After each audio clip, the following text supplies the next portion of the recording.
Salut les filles, alors aujourd'hui je vous retrouve pour une revue un petit peu spéciale, une vidéo un peu spéciale. En fait c'est Lily, le petit monde de Lilou, qui sur sa chaîne Kylor 7 si je me trompe pas, je vous mettrai le lien en barre d'infos, en fait a demandé à savoir quels étaient nos favoris en scrapbooking. Donc voilà, cette petite vidéo est pour toi en particulier et aussi pour tous les autres. Donc il n'y a pas de classement spécial, mais je vais vous mettre un petit peu mes favoris. Donc mon grand favori, c'est la Crocodile.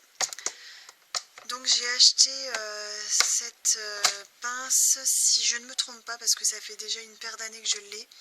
J'ai dû l'acheter une vingtaine d'euros, ça devait être 25 euros je pense.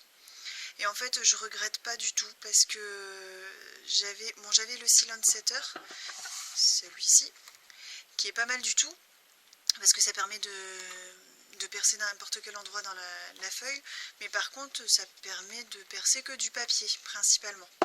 Alors qu'avec la Crocodile, on peut percer du papier bien sûr, du carton, du tissu, du cuir, du métal, du plastique. Donc vous voyez, en fait, ça, c'est l'épaisseur que l'on peut perforer. Donc il y a deux trous, il y en a un petit ici, je ne sais pas si on va bien le voir. J'essaie de le montrer à la lumière, mais c'est pas très simple. Et un autre un peu plus gros ici. Et ensuite, on a les différents embouts qui permettent de fixer les œillets ou d'autres attaches sur les feuilles. Donc ça c'est la version numéro 1, la basique. Donc vous voyez, ça permet de faire des trous que sur les bords de page, notamment les tags et tout ça.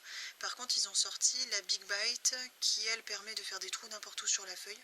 Mais bon, comme moi j'ai mon Seal Setter, je vais pas l'acheter. Mais en tout cas ça c'est mon gros coup de cœur parce que pour percer même du métal, franchement c'est d'une facilité absolue. Le pivot fonctionne super bien sur cette pince, ce qui fait que ça ne demande pas d'effort. Donc voilà. Ensuite,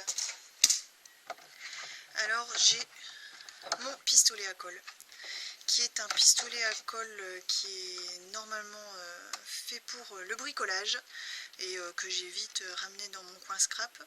Donc je vais sûrement m'en acheter un petit avec des petits bâtons de colle, tout simplement parce que l'embout est pas très précis, mais je trouve ça génial pour coller les embellissements. Franchement c'est super simple, il chauffe assez rapidement et au niveau de la tenue des embellissements c'est vraiment bien. Je vous montre ici, là c'est une coquille en fait de vacances que j'ai collée au pistolet à colle chaude. Tout a été collé au pistolet à colle chaude sur c'est un petit coussin pour les aiguilles, je sais plus comment ça s'appelle. Et donc tout a été collé au pistolet à colle chaude et ça tient super bien, très longtemps et c'est rapide, enfin la colle sèche très vite. Donc voilà, donc ça c'est mon petit numéro 2. Ensuite, mon pistolet à air chaud. Donc ça c'est un pistolet classique, c'est, je n'ai même pas la marque, je pense que ça doit être Artemio, je suis pas très sûre de moi sur ce coup là. Donc c'est le pistolet que tout le monde a et en fait je m'en sers pour tout, c'est-à-dire je m'en sers quand je peins un projet, je m'en sers pour sécher la peinture plus rapidement parce que j'aime pas attendre 3 heures que la peinture sèche. Généralement quand j'ai un moment pour scraper il est assez restreint, donc je voudrais que tout soit fini d'un coup. Je m'en sers pour sécher la colle liquide un peu plus rapidement. Je m'en sers bien sûr pour embosser. Enfin, je m'en sers pour plein de choses et franchement, je ne pourrais plus faire ça. Voilà. Ensuite, il y a ma perforatrice d'angle. Donc c'est une petite perforatrice basique. Là, c'est la marque Dovecraft. Et en fait, j'aime beaucoup arrondir les angles sur les papiers de mes projets. Donc je trouve que c'est un des outils basiques à avoir. Après ça dépend de votre style, hein, mais moi c'est mon petit chouchou. Et ça c'est une des acquisitions que j'ai faites dernièrement, c'est une perforatrice rond. Donc ici le rond est petit, mais j'en ai une utilité sans problème. En fait ça me permet de faire mes œillets personnalisés pour mes tags, ça me permet de faire la base de mes fleurs artisanales, enfin ça me permet de faire plein de choses. Maintenant j'aimerais m'en acheter avec des ronds un peu plus grands, de 3 à 4 cm de diamètre, mais j'avoue que quand je vois 10-15 euros pour une perforatrice, moi ça me freine. Donc voilà. Ensuite, mon Basique de chez Basique, mais alors ça c'est vraiment mon pistolet à colle shot, j'ai pu faire sans, et mon double face c'est pareil. Donc j'ai une double face qui est très fin pour les petits objets, et j'en ai un peu plus large.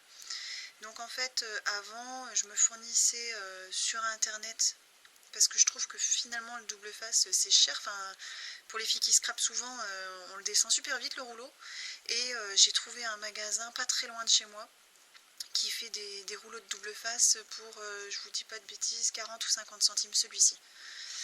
Donc de ce fait là maintenant je vais là-bas. Et ça c'est vraiment, enfin pour toutes celles qui scrapent régulièrement, c'est vrai que la colle en bâton c'est bien, mais c'est pas aussi rapide que coller 4 morceaux de double face, quoi. Donc c'est juste pour gagner du temps. Ensuite, mon petit chouchou, le Edge Distresser. Donc celui-là c'est ID Swap. Mais il y a aussi Tmoltz et encore une autre marque qui en a sorti. Donc ça j'ai payé 2 €. C'est un petit outil en fait qui vous permet de... Ouais, je vais vous montrer. Ça vous permet de vieillir les bords du papier. Donc ensuite on prend simplement le papier et on gratte comme ça sur le côté. Et alors je sais pas si vous allez bien voir, mais le papier est comme légèrement déchiré. Donc les filles qui n'ont pas cet objet, souvent elles grattent leurs ongles sur le côté du papier.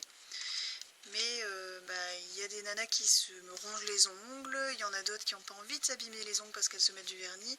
Et puis je trouve que c'est pas très pratique de faire ça au doigt. Donc moi j'utilise mon petit outil et je trouve que le rendu est super sympa. Donc voilà. Et pour le dernier, mais pas les moindres, mes encres Distress. Donc là je vais vous en montrer 3, c'est celles que j'utilise on va dire le plus, mais j'ai d'autres couleurs et je les utilise toutes. Il n'y en a qu'une qui est vert très foncé, un vert plus foncé que vert bouteille, je sais plus le nom, il faudra que je regarde. Et celui-là c'est vrai que je l'utilise pas très souvent, mais sinon toutes les autres je les utilise. Donc il y a la Vintage Photo, qui est une basique, la Black Suit, qui est un basique aussi, et la Distress Embossing Ink. Alors, c'est une encre qui est équivalente à la Versamark, mais alors elle sent super bon. Ça sent... je sais pas comment vous dire.